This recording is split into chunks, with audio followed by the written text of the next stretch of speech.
Warning: this podcast may contain graphic violence, sexual themes, and bad language. If our language offends you, we apologize, but we do not give a fuck. Be mindful of your kids listening.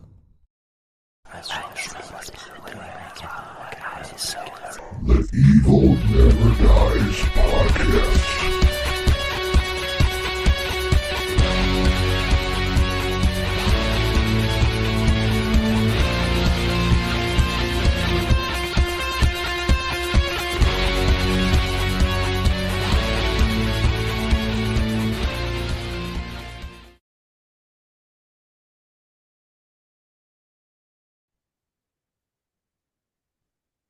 Hey, everybody. You're listening to the Evil Never Dies podcast. I'm your host, Brett, here with Carl Todd, my Yay. contributor. And Get the yay again. I get a yay again because you call me contributor. Hey, I said your name first. Yeah, but yeah, you just get a yay when I'm contributor. Well, I told you, if you want me to call you a co-host, I will. You called me sidekick one week. Did I? Yeah. I must have been really fucking drunk. Call me your sidekick. Oh, shit.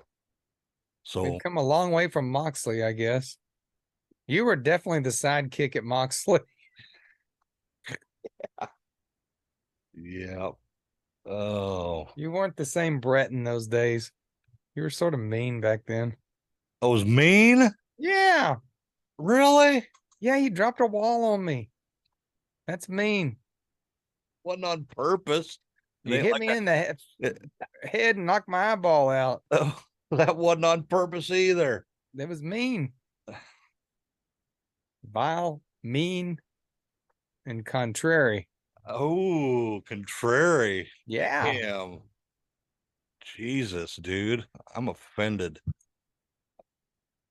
I'm once again in Texas Ranger shit, but now I'm in the new Texas Ranger shit. This is a Peagle. I think I showed it to everybody a few weeks ago. I've got him back on again. Got my new hat. See, it's the cream and black. So I don't know what you think about this new Ranger look.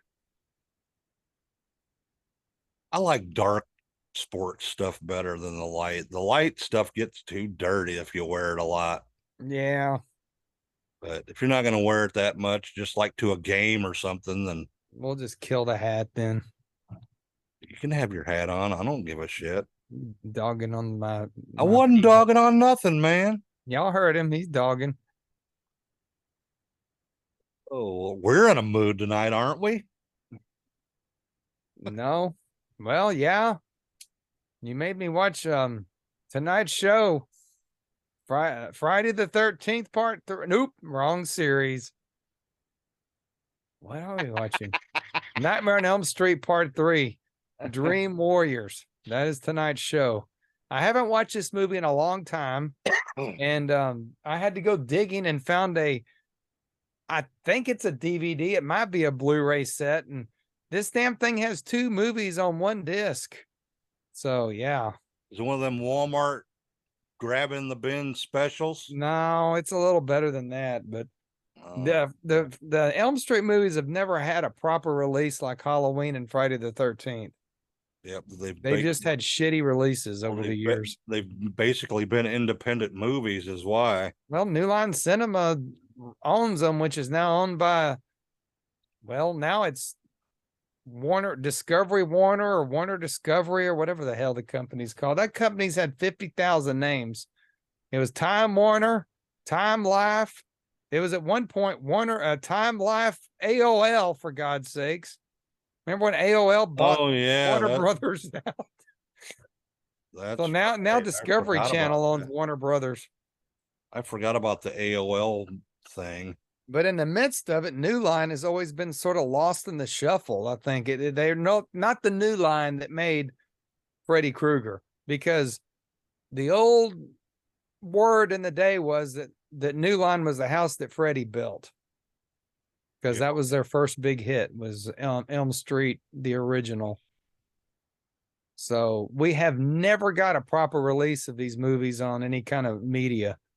And shit, I should have Didn't you probably s- watched it on Vudu. It would have been better than the disc I watched last night. Well, didn't you say that there was an old box set or something they made of them or something? That's what I got. Yeah. What It movie? looked like you said they're selling those. I gotta readjust a minute. Yeah, Sorry, I everybody. found the individual Back was bugging me. DVD, but they didn't have no Blu-ray on there. Yeah, I don't even know if I don't know what I watched. I know it looked really crappy. It wasn't a very good. I'm so used to watching shit on 4K now. It's hard to go back. I'm Yeah, having issues here. the version I watched last night wasn't too good either. So very dark. It was, yeah, it's a dark movie, and it's not as dark as the original movie, but they were filmed dark, but they just don't have very good releases. There, that's better. I can't get adjusted to that. All right. So we're getting closer to the Texas Hunters Con. So you have Yep. anything about that? No, I haven't even looked and seen if they've added any more people on there yet or not. The Texas Hunters or Texas Frightmare. No, the Hunters? HauntCon. Oh, okay. Yeah, we're gonna be there July 15th and 16th. There we go. And We got two conventions coming like on top of each other, so it gets confusing. yeah, and they both got Texas in them. They both got Texas in them. But yeah, we're gonna be there. Honors Con, we will be there. Yeah, we got a table and gonna be giving out some stickers and stuff like that. And Well, we were trying to do some really cool merchandise, but honestly, I mean, we're always honest. We just couldn't really afford to spend the money on it up front. up front. I mean, shout out to Chasm. She did a great job on everything, but you know, we don't make any money off of this stuff. We actually lose money doing the podcast and the haunted house, and everything we Exactly. do is more like charity work. And it was too hard. It is the You hear the that, whole- everybody? You're a charity. We're the charity. We paying out everybody. I'm talking more of the haunt. I mean, we actually Oh, do that yeah, as yeah. but Well, that's you just know, what it because comes down to, we spend a lot of money on this stuff, but we sort of reached the point of, for the convention, we had to just back up a little bit. But Chasm, I appreciate everything you did, and maybe sure, soon for we'll sure. actually be able to get some good merchandise put up. And till then, you're stuck with our same old, same old. Yeah. Sorry, folks. Sorry. We're trying. We're trying. Leave more reviews on Apple and Yeah. And more stuff on us up YouTube. get us up there in that algorithm. Subscribe on YouTube, especially, even if you're listening on podcast, just subscribe to our YouTube, even if you don't want to watch it. YouTube, not YouTube, but whatever I said. I'm slurring my words again. Yeah, pretty soon you're gonna have to sell sexual favors so we can pay for the No, that'd be you. we can pay for the Zoom. I know. Yeah, we got to pay for the Zoom coming up. We're just. Yeah, I think that's July. I think we got to pay for that. I said we're a charity case. We are, not the listeners. We need charity. Yeah. I didn't know how expensive it was to do all this stuff. Till There we goes started.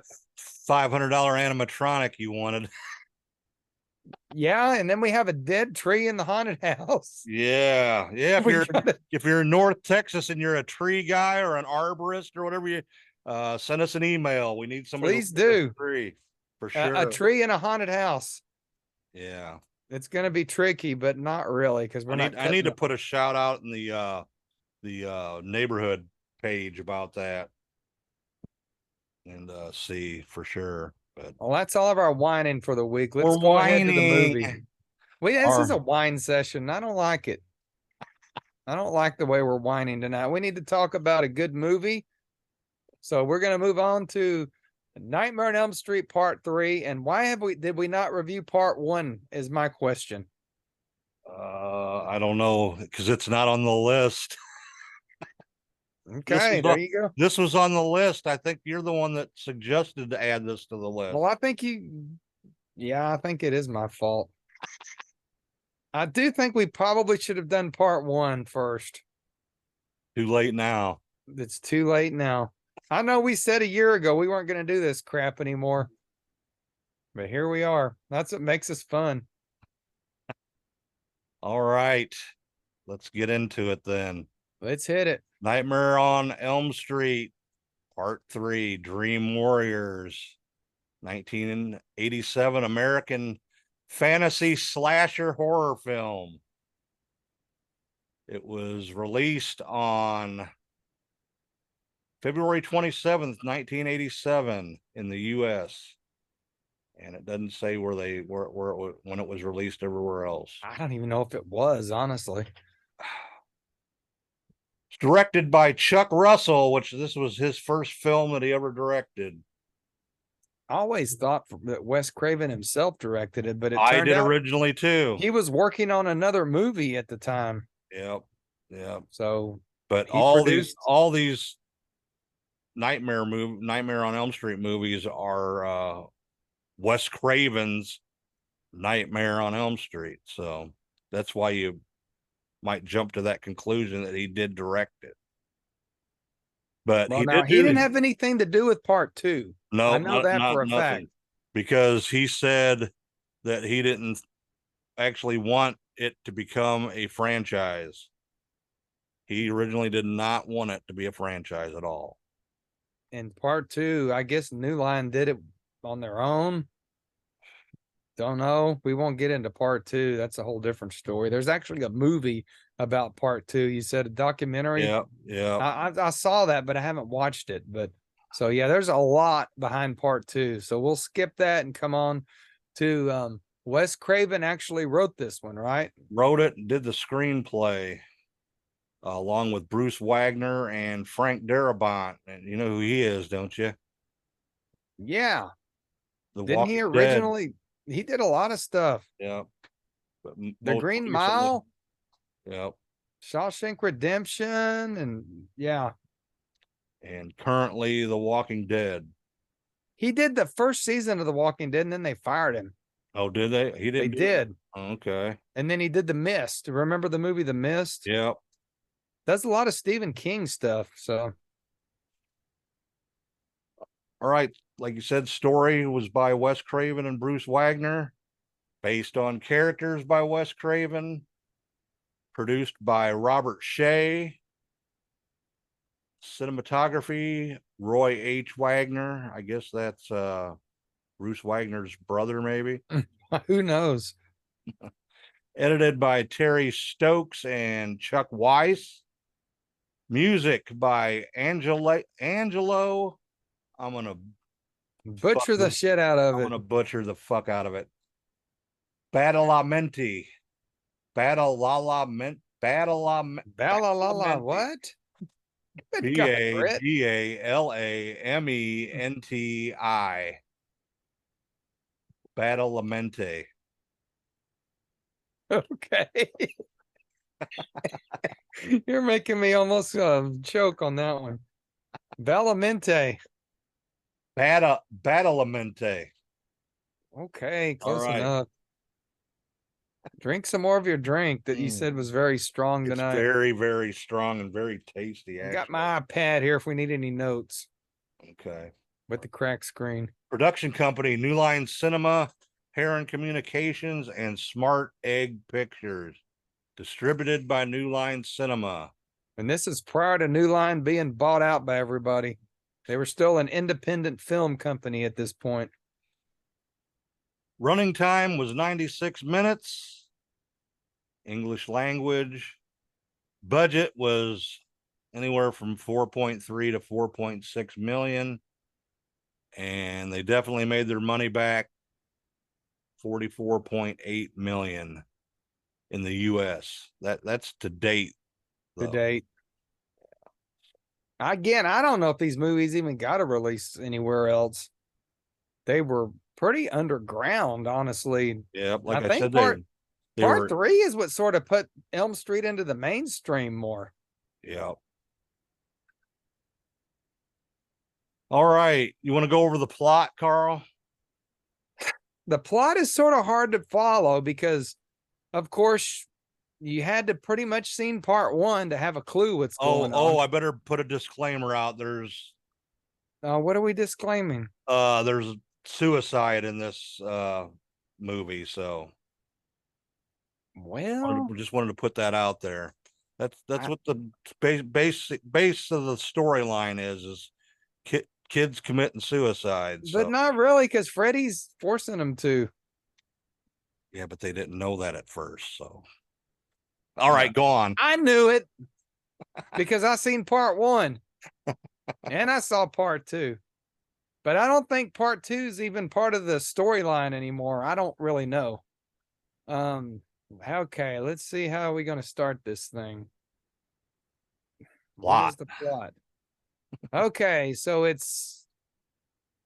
they say it's 2 years after the previous film. I guess the previous film, part 2, happened. I don't know, because part 2 really had nothing to do with either one of these movies. But you want to we didn't go over the cast. You want to do that first? Well, Or let's you- go over the plot first, and I'll go over the Okay. cast. Well, Kristen Parker, who you'll find out who plays that later, since Brett moved things around on me, is dreaming about Freddy Krueger chasing her around. Of course, at the time, she doesn't know that it's Freddy. She just thinks it's the boogeyman, I guess. So he attacks her in the bathroom, and you're right, the wrist is slit. So they think she committed suicide or tried to commit suicide, when actually it was Freddy cutting her up in her dream. They send her to the psychotic hospital under the care of some weasel-looking doctor. Now, this is my thing. So Kristen's fighting everybody, including Lawrence Fishburne. I think this might have been his first movie. Then all of a sudden, they're trying to sedate her, and I think she starts singing the Freddy nursery rhyme. And Nancy Thompson, or Thomas, or whatever the hell her name is, Thompson. Yeah. shows up from Elm Street 1 and starts rhyming along with her. Now, if we go back to part 1, it looked like they beat Freddy, but at the end, it turned out they didn't beat Freddy. But Nancy's, we really didn't know what happened to her. Well, apparently she lived and went to school and become a dream therapist or a sleep therapist. Yeah. Within, I don't know, this was about 3 years. I think 84 was the first one. Yep. This is 87. So in 3 years, she went from a high school kid to a therapist. So there you go. They're in a psych hospital with a bunch of misfit children who are all, I guess they're children. They never really say they're high school kids. That makes it appear like they're older. So I don't know what age they are, but they're all being chased by Freddy and they don't realize it yet. Yep. And Nancy is going to basically teach them all about the evil of Freddy Krueger. Yes, And that's she the is. plot. Yeah, unless you want me to go over the individual kids. No, that's we can sort of talk to them as we go here when I go through the cast. Okay. All right. I'm First not real off, prepared tonight. I don't know why. I think because I'm worried, because I'm a charity case. Can't afford nothing no more for the show and the haunted house, because I got a dead tree in the yard. all right. First off, we got Heather Langenkamp as Nancy Thompson. Returning from Elm Street 1. And next we got Craig Wasson as Dr. Neil Gordon. Is that the Weasley doctor? Yeah, he was in remember Brian De Palma's Body Double? Never heard of it. It's actually a pretty good show. He was Don't in put it that. on the list. Next we got Patricia Arquette as Kristen Parker. She made the movie for me. Yeah, she did. I had a big crush on her. I'm sure we all did in 87. I would have been 15 years old. You would have been older. So yeah. I was 20, so I have no idea how old Patricia Arquette was. When I think made she the was movie. actually 21. She's the same age as me, so she was 19, 20 when Okay. it was made. That's what I said. I don't think these were teenagers. I think they were more college age kids. But she looked younger than she was. She did so. look younger, but they also made her look kind of, they had her eyes all darked out and Sunk in and stuff like sunk that. in. I think that it made her look a little younger. Just she didn't wear makeup in the movie hardly. So All right, next we got Robert Englund as Freddy Krueger. I've heard of him. Yeah, who's that guy? He was in D. Snyder's Strangeland. Yes, he was. And remember the TV miniseries V? Yes, I do. He was in that too.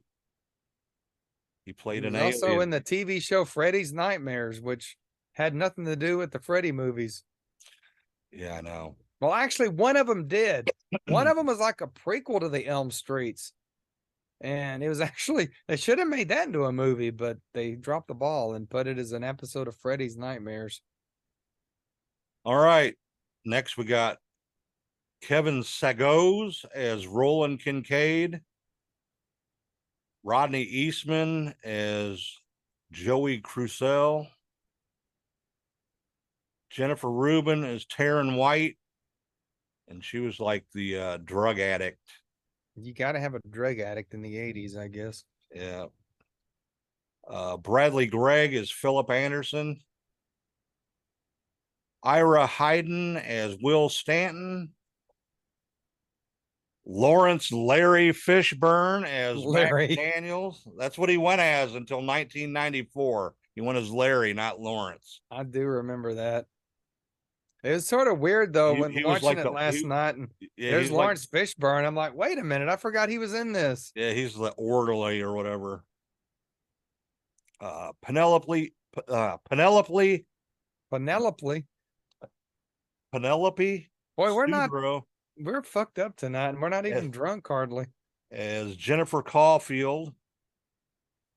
John Saxon returns for like a split second Yeah. as Donald Thompson, which Did is you notice he acted like he did not want to be in that movie whatsoever? He looks know. pissed off, but just like, yeah, fuck this. yeah, he was only in it for maybe a minute, if that. But he's the police chief father of Nancy.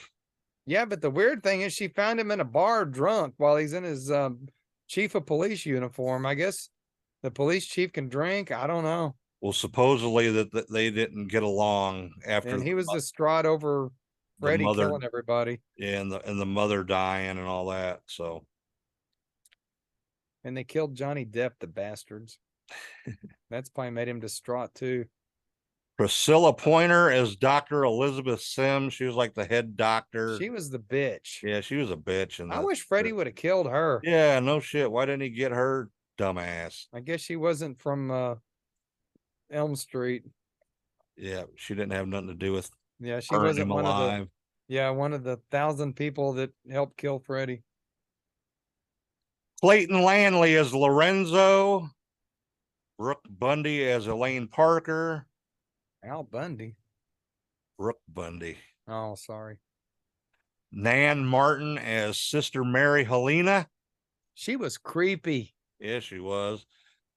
If she was, I don't know if she's still alive or not. I was gonna say she would have made a good nun in the Nun movie. Yeah, she actually would have. They would have did her all up freaky. Stacey Alden as Nurse Marcy. That was a cool scene. No, it was just gratuitous bullshit for the 80s. All right, next we got Dick Cavett. You know who Dick Is Dick Cavett Cavett? is? He played Dick Cavett. Yep, he played himself. And Zsa Zsa Gabor as herself. I got a story about her. Oh, yeah? Okay. Yeah. And Paul Kent as Dr. Carver. And that is the cast for Dream Warriors. What else you got? You got anything else or? Well, now the Zsa Zsa Gabor story I got to tell. So apparently she hadn't been in a movie in like 50 years, and they actually said, "You want to be in this movie?" And, yeah, I do the movie. Well, apparently she had no idea what she was doing. So when the reactions to her was real because she had no idea Robert Englund was going to be dressed up like Freddy. So she had no clue what was going on. So when she's doing that, it was legitimate. Yeah, yeah. She had no clue. Poor lady, they put the trick on her. I got some more trivia about that scene too when we get going on the trivia here. So which if you want, I guess I can go into that. You want to do trivia or production? Yeah, I guess we can do production first. They like more or less ran 24/7 on this movie. They, uh, so I guess they originally asked for 30 million They for didn't this get it. movie. Well, And- that's because Freddy's Revenge Part 2 was a colossal flop. And I think New Line was ready to cancel the whole series. And I guess Wes Craven decided to try to fix it because, like you said, he did not want this to be a franchise like Halloween or Friday the 13th, which was going strong by this point. Yeah, But I think the second movie was such a disappointment that he decided to co-write the script and give it another shot. So they did not give him a big budget for this thing. And I didn't realize that until we started researching. That explains a lot of the flaws I now find in the film in 2023. It had no budget. no. I mean, this is less of a budget than any of the Friday the 13th movies. Well, two had was like three, or I think it was not quite 5 million they made it for, but they didn't have near the special effects that they had in this one for sure. No, That was actually a pretty boring movie. Really. yeah, part two, like I said, this doesn't seem like it fits the storyline. It don't tie into anything. It's just like another segment of Freddy. And then they get to this one, and then they go back on the original storyline, and they continue down that road for 4, 5, and 6. It sort of follows as real sequels. Part 2 is just sort of out in its own little world. Now, But- Craven's first concept for the film, he actually wanted to have Freddy invade the real world, you know, and Which he actually will do in part 7. yeah, Wes Craven's New Nightmare. He actually used that same concept. and where he would haunt the actors filming a New Nightmare on Elm Street sequel, Yeah. and Well, I heard that John Saxton wrote his own screenplay for it. for this movie, Yes. really, I did not. And it was going to be like a prequel story where it turned out Freddy was innocent and like the Manson family killed everybody. And Freddy got falsely accused and they killed him. And that's what turned him into a monster because he was innocent the whole time. Well, That that's made sorta no cool. sense. Might have been sort of cool though. Who knows? I don't know. I don't know where I didn't know John Saxon was a screenwriter or anything. Yeah, I didn't know that either. I thought he was just a sort of a cheesy B movie actor. That's what I was gonna say, just kind of a cheesy actor. And Robert Englund, I guess, tried to write a script as well. John Saxon was like because he was in some good movies actually. But he wasn't a big name star or nothing. I mean, Not when I really, think of no. John Saxon, I think of him being in the Freddy movies now. But he was in a lot of stuff. He's been in a lot of Argento films. A couple. Yeah, actually, he was. That's true. He's in the one you just bought, That's coming Tenebrae. soon. He's in Tenebrae.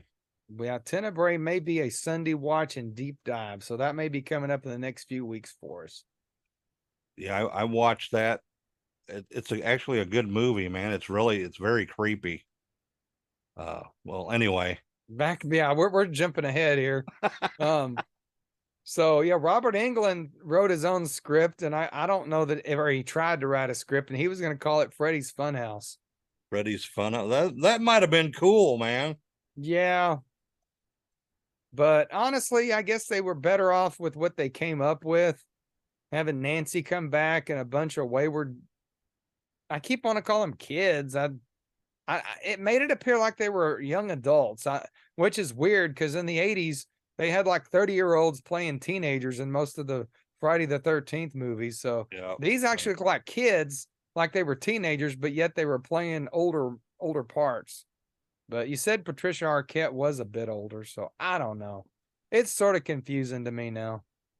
I'm not used to watching these 80 movies with actual young looking people. I mean, other than people, even the Halloween movies, the teenagers all look old as fuck. I don't know what they were thinking in the 80s. Yeah, and Wes Craven said that they went this direction because they didn't want just one person fighting Freddy. They wanted A team. it to be a group. Yeah. Yeah, And they Freddy did. take the souls individually. So Yeah, I mean, I think the story ended up being about perfect for what it should have been. Honestly, I like the story. And now let me go back when I was a kid or a teenager in the 80s when I was watching horror movies, and when I was able to start buying them on VHS. I would say that Nightmare on Elm Street 3 was probably one of my favorite, if not favorite. It was right up there with Evil Dead 2 and Chainsaw 2. I loved this movie as a kid. I watched it all the time. yeah. So, as a kid in the 80s, which I was, it worked for me. It worked big time for me. Of course, Patricia Arquette was pretty cute then, so that probably helped when you're a teenager. Dude, she's boy. still hot. I don't care what anybody says. I think she's still hot, man. And Heather Landon, I can never say her name. Langenkamp. Langenkamp, I thought she was cute in the original movie, so yeah. She wasn't bad in this one. They made her look too old, but she wasn't, and you could tell by the close-ups that Yeah. they tried to make it look like she was like 30 years old, but then they say it was only 3 years later. So I Yep. think there was a flaw in the timeline. Exactly. All right. Let's go on to some trivia here. Let's do the trivia because we flipping around here. We're not doing a good job tonight. I don't know what's up. I think Kruger's actually haunting me right now. Ruger. Yeah. 1, Freddy. 2, Freddy's coming for you. On the VHS release, the music video for Dawkins Dream Warriors appeared after the credits. Yes, it did, because I used to fast forward to the end and watch that video 100,000 times. Yes, I was it a was like huge big fan time of Dream play. Warriors, the song. Yep, and I reviewed that album that's on Back for the Attack on a midweek. Now, actually, this was released as a single when the movie came out, and then it was later redone for the album because in the movie it's a different version of the song. Now, that single had to have come out on vinyl. Yeah, It's never been put out on CD. Sorry, I had to cough. I can't find it on YouTube except for the video, but I actually prefer the version that was in the movie. It was a lot edgier and a lot kind of grindier than the cleaner version that was on Back for the Attack. They sort of cleaned it up for that album because that's a pretty clean produced album. Yeah. So now we're getting into Dawkins a little bit here. Well, the whole soundtrack, I can't find it nowhere, dude. There is not. There's only the CD, which is now on Apple Music, of compilation of music from all the Elm Street movies. So there's only a couple of songs off of each movie. then? That's all it's ever been out. I don't remember because it actually does have a good score in it. And it's the same old Elm Street score, really. That they don't really change much. But Dream Warriors, the song, was never put out on a soundtrack. It only came out as a single, and I'm imagining it was a 45. And then it was redone for Back for the Attack. But now here's some trivia that you may or may not have. In the beginning of the movie, when she's building the little house. Yep, I was going to go into that, but go ahead. I'll steal your thunder. Steal my thunder. They're playing Into the Fire by Dawkins. But on the VHS version, it was a different song. So I don't know what happened on the VHS version. You got any idea on that one? Oh, I'll come back to that because I think it's further down on my list here. Oh, dude, come on. Let me find it then. Let's see here. I had the whole name of the band and everything, but that they played. Yeah, I don't understand why that. I don't know if it was maybe Elektra Records was like giving them shit. I don't know. I have no. I can't find it. I'll when I scroll up on it, I guess I'll talk about it then. I'm putting my hat back on. All right, next, the Freddy glove. The original Freddy glove was stolen from the set of the film, Yes, it And- was. and it was found on the set of Evil Dead 2, released the same year. And wasn't it actually in the movie Evil Dead I 2? think it was. And it was part of the continued banner between Wes Craven and Sam Raimi. Same. Sam. Sam Raimi. You call him Same. Sam Raimi. Yeah, well, they eventually stole the Necronomicon and put it in one of the Jason movies too. Oh yeah. There was all kinds of battles between the horror franchises, friendly. Yeah, yeah. They weren't like really pissed at each other. No, they loved each other, all of them. Yep. Yep. All right. Ken Sagos stated in an interview that he really didn't want to audition for the role of Kincaid, but his agent talked him into going. And on the day of the audition, he walked to the audition and it was pouring down rain. And then when he got there, he had to wait. There was a delay in the auditions. So he had to sit there for like 3 hours soaking wet. Oh, Lord. And when he got in, the director said, "Go ahead and do what you're going to do." And Sago said he was so frustrated and mad about the whole thing that he yelled, "Fuck you," and then proceeded to scream and curse out Russell. And Russell immediately hired him.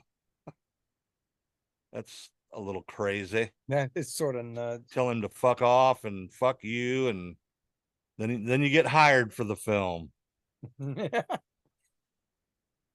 Robert Englund admits that he knew Patricia Arquette would go on to be a big star one day, since this was her first film. That is true. She did. Yep, she was in all kinds of stuff. A lot of good movies, man. Like I said, she made the movie completely and Yeah. 100%. We'll get into that when I do my review of the movie. Hey, what happened over there? He also explains how all the guys on set were head over heels in love with her, and between takes, someone would even ask him advice on whether or not they had a chance with her and should ask her out. Oh, wow. All right. Now, she does not come back for part 4. No. Either does Heather Langenkamp, because No, she will come back for the Wes Craven's New Nightmare, which would be the last movie of the original world, I guess. Jennifer Rubin, who plays Taryn, the drug addict, was told by a lot of her fans that her character caused them to quit drugs. And she's very proud of that fact. I guess they didn't want to get stabbed with Freddy. Damn. I guess they didn't want to get stuck with Freddy needles either. I got attacked by a bat. A bat? Look at him. What? Bat attacked me. Freddy Fingerneedles bat got me. Now I threw Brett off. I fucked him up. Once after a tiring day on the set, Robert Englund fell asleep in his dressing room, still in full Freddy makeup. When he awoke, he looked at the mirror and freaked the fuck out. Okay. That's funny. You'd think he would be used to I was that gonna say, after the third movie, being the third movie. For a dream sequence in which Dick Cavett interviewed. Originally, they were going to have Sally Kellerman as the guest. Okay. But Dick Cavett was then allowed to pick the person he'd be interviewing. He picked Zsa Zsa Gabor because he thought she was the dumbest person in the world that he'd ever met, and he would never have her on his show in real life. And she was all over it because she wanted to be in a movie. Yeah, that's funny, dude. That's funny. Yeah, she hadn't done nothing since Green Acres, I don't think. Yeah. I'm surprised she was even remembered. And also, he said if there was one person that he'd want to see killed by Freddy Krueger, it it was would be Zsa Zsa her. Gabor. Oh, I that's kind of funny. agree with. Yeah, she almost was thought him- annoying. She's just annoying, yeah. Her and all of them Gabor sisters were. Yeah. Never a fan. All right. When the clay puppet's face turns into Freddy's face, special effects man Doug Beswick, you stopped animation, which I thought was pretty cool. That's actually a really cool scene. Filming began with the clay Freddy face that was made plainer in each frame. The result was then run backward, and that was what appears in the final cut of the film. That was a cool scene. Yeah, Robert Englund was working 24-hour days for like 3 months straight, it seems like he said. Because he was doing a TV series downtown. He would finish with that, and then he'd report to the Nightmare on Elm Street 3 set And get night. makeup. And get makeup and then do his scenes and then go and start it all over again the next day. Well, what I noticed last night rewatching this, it didn't seem like Freddy was in this movie very often. Yeah, it was likenesses of him and stuff a It lot. was more likenesses than actual Freddy himself. Yeah. Like the Freddy snake and the yeah. I didn't get that. I didn't remember that, I should say. I don't I thought Freddy was a key player in this movie, but he sort of was more of the background. Character Jennifer, when she's in the, I guess it's the TV room at the hospital watching TV, she's watching the movie Critters. Didn't pay no attention to that. I thought that was a dumb scene. You didn't like that scene? How would they even thought that would have been a suicide? How's somebody gonna jump up in a chair and slam their head through a TV in the 80s? Those things weighed about 500 pounds. I know. Now, you could get your head through one of these flat screen TVs easy, but it wouldn't do anything to you. It might not even cut you. I just thought that was really dumb. Like, oh, she killed herself. She busted her head in the TV. Oh shit. All right. For the sexy nurse scene, the set was flipped so that the Rodney Eastman was standing up when he appears to be strapped to the bed. I guess he had to be because he was tied down spread eagle for so long he actually passed out. And he compared the experience to a crucifixion. Okay. It looked like he was laying down to me, didn't it, you? I don't know. That scene was just in there to please the teenagers, I guess. Oh, Kristen comes across a classic nightmarish image of a roast pig on a table. Then it comes to life and growls at her. Check this out. They actually roasted a pig, let it spoil, and the prop guys puppeteered it from underneath. Good Lord. And the poor guy who was actually behind the camera, Roy H. Wagner, claims that the pig stench was so overwhelming he can still smell it to this day. Okay. Well, they say that a rotted pig is the closest thing to a rotted human being, the smell of it. So, Yeah.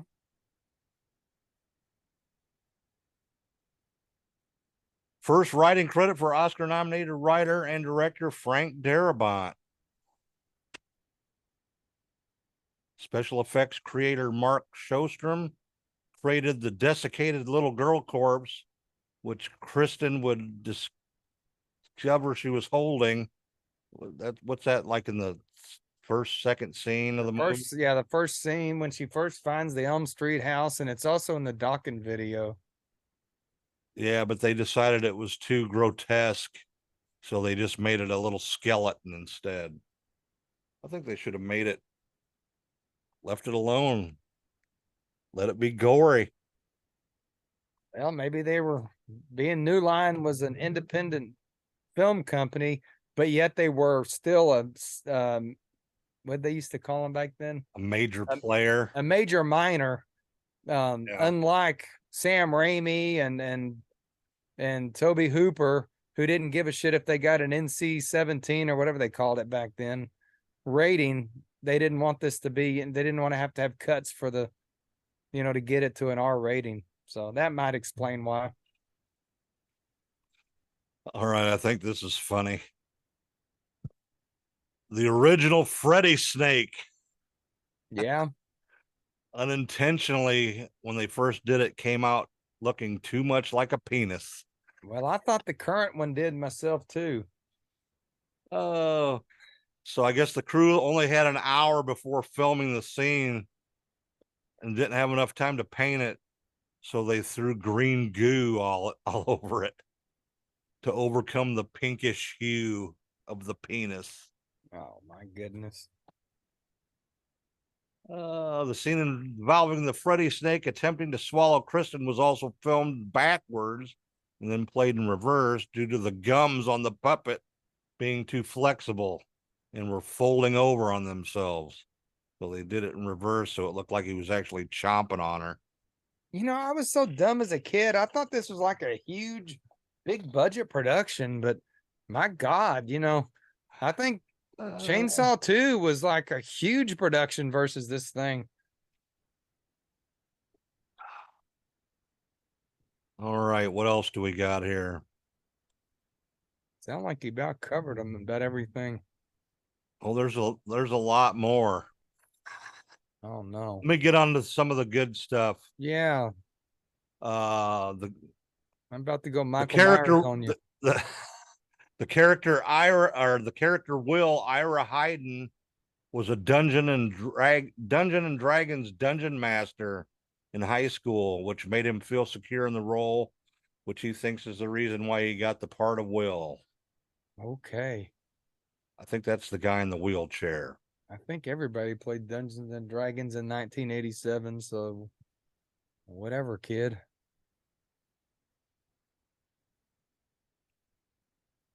First movie in the series series that the main antagonist is solely referred to as Freddy Krueger. First two films, he's just called Fred. That's true. Yep. They do call him, I don't remember what they called him in 2, but yeah, the first one, they just do call him Fred Krueger. This movie was banned in Australia.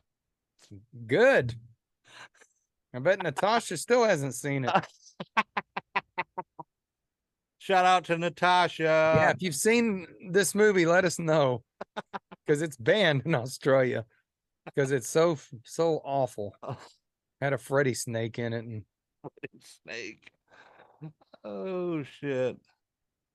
Winona Ryder auditioned for the role of Kirsten or that would have been, Kristen. that wouldn't have fit. No, I don't think so. And felt that Ryder was too young for the role. Ryder would later become engaged to none other than Johnny Depp, who starred in the first film. His first movie. His first movie. It says introducing Johnny Depp.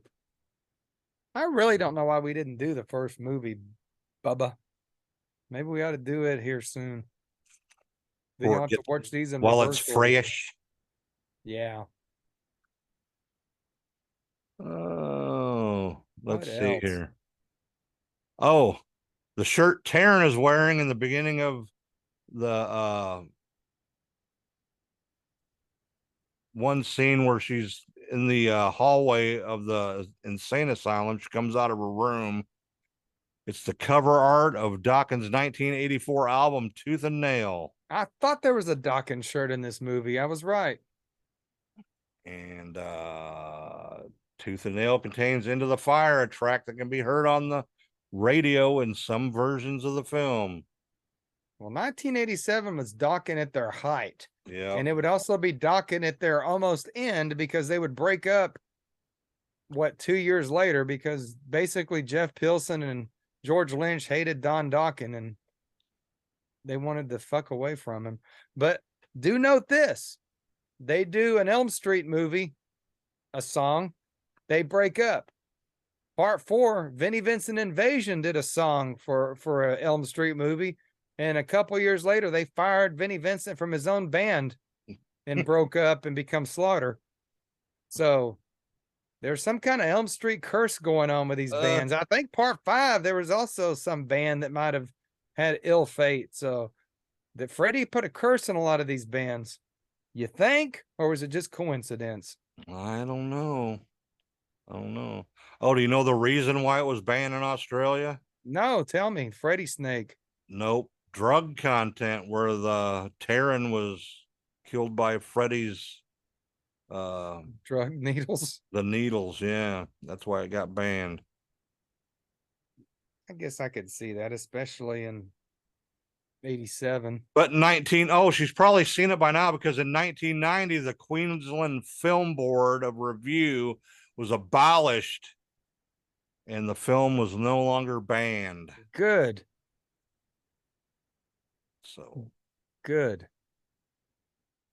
all right, let's see here. All right, the track Quiet Cool by Jay Ferguson. There we go. The movie hard that, rock, hard rock song replaced Dawkins Into the Fire in the VHS beta and Laserdisc releases. I wonder why they did that.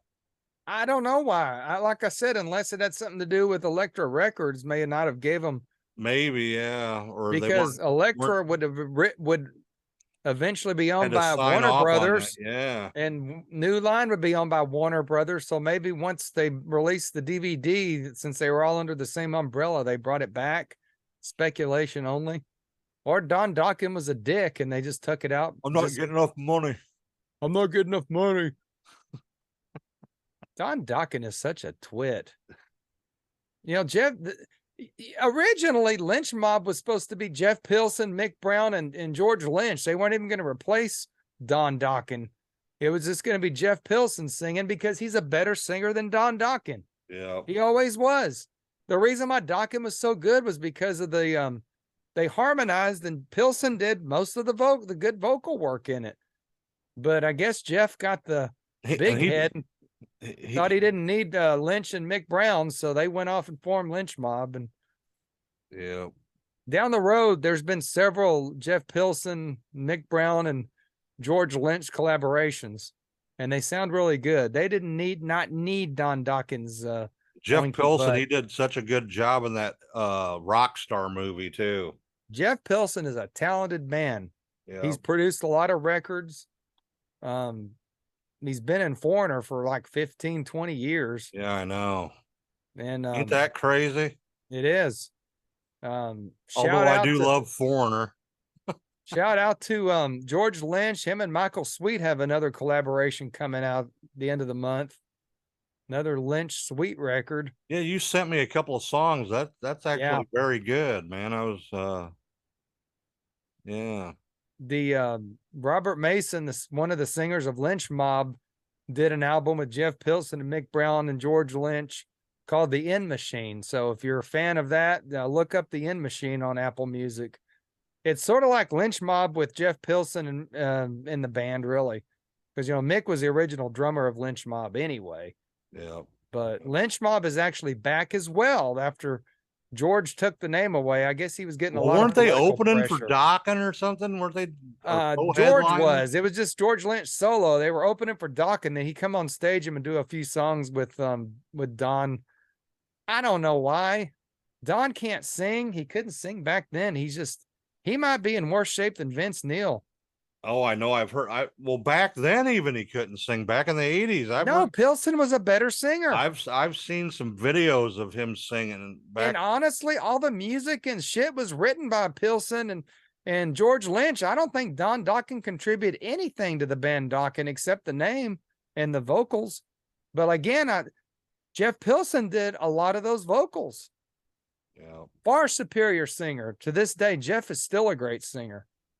Lots of praise for Jeff Pilson and George Lynch, and won't forget Wild Mick Brown. He's since retired from the music business, and his brothers actually sort of took over and played in a few of the bands that Mick used to play in. So All right, one more. really like those three guys a lot. Don, you're an asshole, so fuck off. If you're watching this, Don Dokken, I don't like you. I was always Team Lynch. Last thing, and then we'll stop. All right. They did an interview, and all George Lynch does in the old interview is just talk shit about Don Dokken and what an asshole he was. And I still got that magazine, and I'll pull it out and read it just for laughs sometimes. So there's my take on Dokken right there, folks. All right. Since they're a big part of this movie, for They sure. are a huge part of this movie. All right. What was I gonna say here? I think you're done, aren't you? No, I got one more thing. I gotta find it here. Where is it? I don't know. Are we done yet? Oh.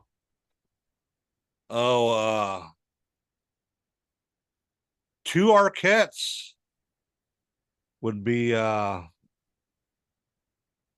Wes Craven would actually use two Arquette siblings, Patricia Arquette in this movie and David Arquette in the Scream franchise. Okay. If you didn't know that already. I did. But all right, that's enough trivia, and we've rambled on long enough, I guess. Yeah, this is not one of our better episodes, folks. I apologize. There's just too much for this movie. There's a lot on it, man. And yeah, and we rambled on too long in the beginning. I about love how this movie, but all right, Carl Todd. Yes. How many Freddy gloves are you going to give this movie? Okay, I got to take my hat off for this one. Oh fuck, he's taking his hat off. In 1987, when this movie came out, like I said, it was one of my favorite horror movies probably ever made. I thought of it as I loved it. Years passed, and I kind of got a little burned out on the Elm Streets and Freddy, and I didn't watch it for a bit, but when I did, I enjoyed it. But at 51, which I'm an old bastard now, in 2023, watching this movie last night, it made me cringe. There is some of the worst acting I've ever seen in a movie in this movie. And Heather Langenkamp is probably the worst of it. Some of the scenes she just delivers like this. And I'm like, what the fuck is going on? The acting is terrible. I mean, there are some shit 80s horror movies that are better acted than this movie. It's just like, I don't know, man. I didn't see it back then, but now I'm just, it makes me cringe. The special effects, I understand they're under a low budget, but they were terrible. They look awful now. Maybe that's why they're not putting this shit out on 4K, because it would look so bad.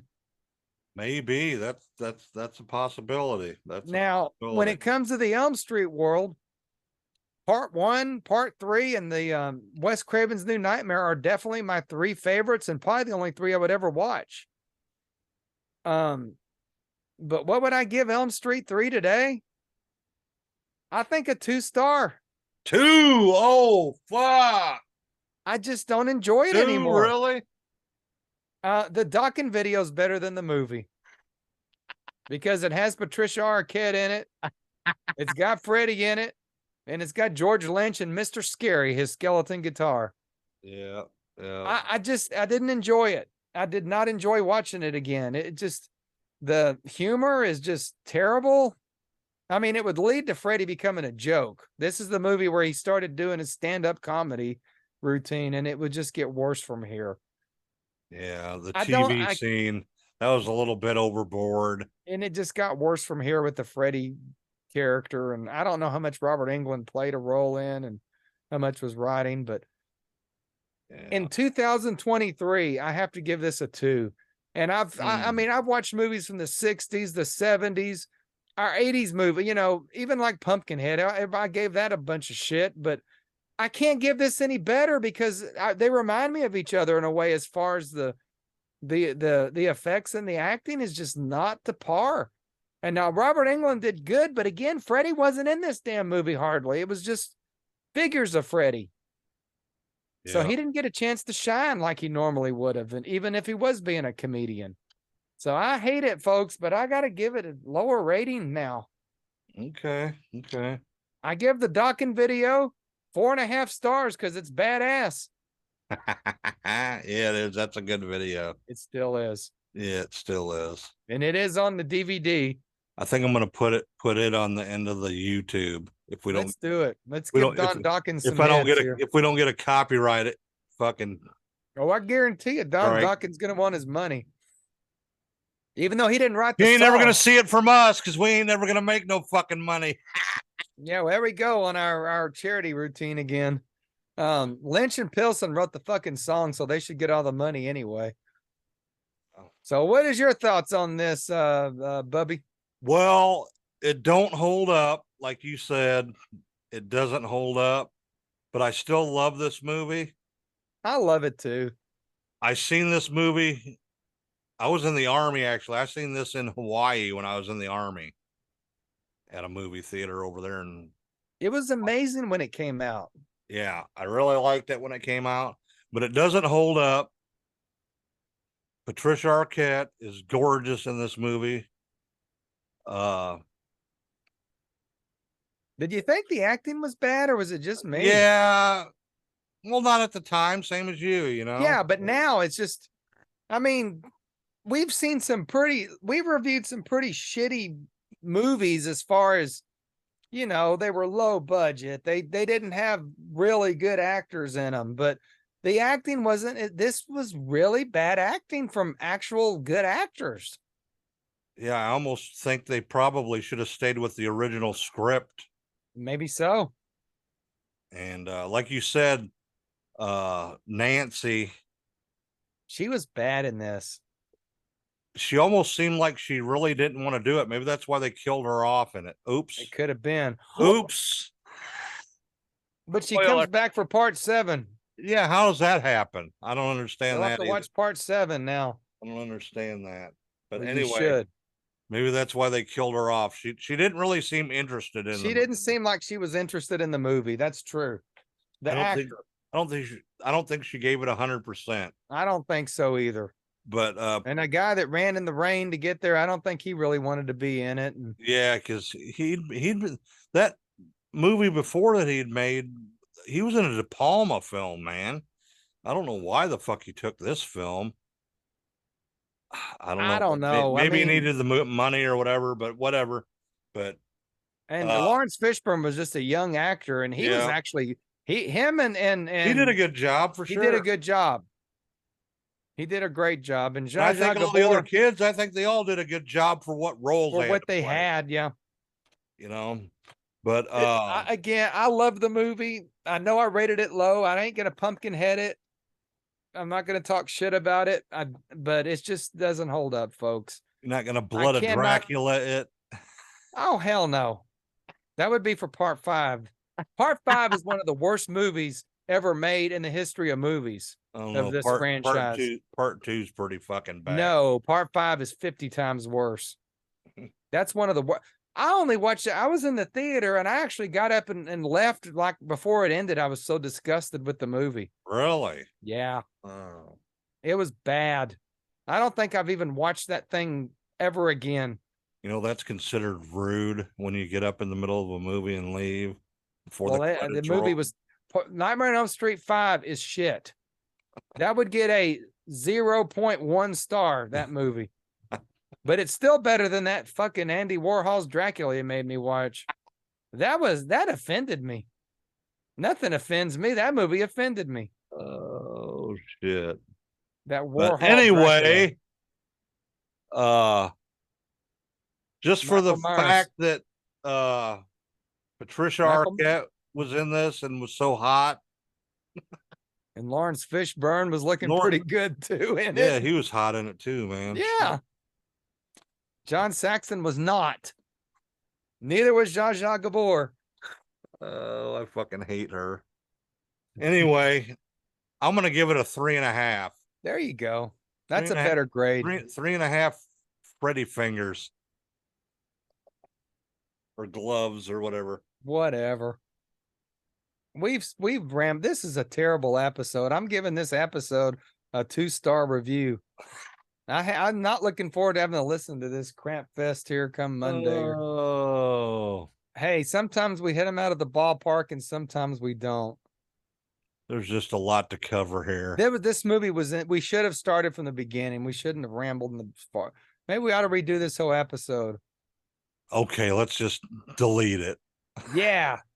All right, folks, we're deleting and starting over. Oh, fuck no, we ain't. Okay. All So right. what you got? You got anything else? No. I've had way No? too much. Are you done? I'm done, dude. Give out our social medias and stuff. Check us out on the social medias, Yeah. the YouTubes, Especially YouTube. especially YouTube. If you look at YouTube, you can see my Ranger We're hat. gonna- I'm so We're gonna have Look to at run that another fucking cool hat. contest. We're gonna have to bribe some people. give away a Ranger hat. I guess we could give away a Ranger hat. Not this one. We got some cool stuff we're gonna give away at the Texas Hunters Convention when we're there. Now, do note Texas Frightmare Weekend. We will be there on Sunday, but we will only be there as walking attendees. We don't have a booth Attendees, there. yeah. No, we don't. But if you That's- want to that's go way- to it, That's way too. That's our whole year budget to get a table there. our buddy Ken from Moxley Manor is going to be there. I think we're going to hang out with him that Sunday. I think So the Ken will be Reverend. there. The Reverend said he's going to get a The table. Reverend might be Yeah. there, so we'll be hanging out with him. Greg Green, our buddy Greg. So, yeah, check us out on social media. The biggest thing that helps us, and we haven't got a review since like March, is the iTunes Apple reviews. That is the People don't like thing. reviewing. I saw Sean and Todd were trying to get some reviews too. And People like to listen, but they don't want to review. and now on Spotify, you can actually review individual episodes. Now that's kind of cool. They can trash on something like this and give last week's episode a bunch of praise. Exactly. Because last week we were So was go a- ahead and trash on this great episode on Spotify. Yeah, do it. Do it. A bad no review is a bad review. We'll take a 1 star. I don't give a fuck No. We don't care. as long as you review. I probably pissed everybody off for mapping out on Tell us on to piss Freddie. off. We don't care. Brett really don't care. I do. It hurts my feelings. It hurts your feelings, really? Yeah. Doesn't yeah. me, man. I don't give Yeah. a fuck. I No, do. I love everybody, man. I love you all. He just saying that, thinking that No, you'll I give him a don't, good man. review. I'm really surprised at the listeners we get, you know? I'm really surprised. I wish Audio Boom would fix their Yeah, tracking I shit. know. Oh, I got to tell you something when we get off here, too. Okay. Well, let's go ahead and call it a night. All right, everybody. Thanks for listening and stay evil, everybody.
crucifix. 7, 8, gonna stay up late. 9, 10. A Nightmare on Elm Street Part 3.